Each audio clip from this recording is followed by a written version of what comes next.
Madhubala blouse making series part 3 continuation అయితే చూద్దాము. చంక డౌన్ని మార్క్ చేసుకోవడానికి నేను ఇక ఫార్ములా అయితే చెప్తాను. మీ చంక రౌండ్ ఎంతైతే ఉంటుందో ఎగ్జాక్ట్గా డివైడెడ్ బై 2 చేసి ఆ వచ్చిన దానికి -1 చేసి మార్క్ చేసుకోవాలి.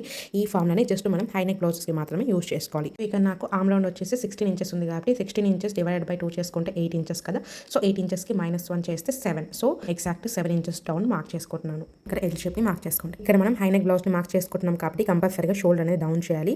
సో ఇక్కడ నుంచి ప్లేస్ చేసుకొని ఎగ్జాక్ట్ 0.75 డౌన్ చేసి ఇక్కడ నుంచి మనం నెక్ వేర్ దగ్గరికి అయితే లైన్ మార్క్ చేసుకున్నామో అక్కడ వరకు క్రాస్గా మనం ఇప్పుడు లైన్ అనేది మార్క్ చేసుకోవాలి.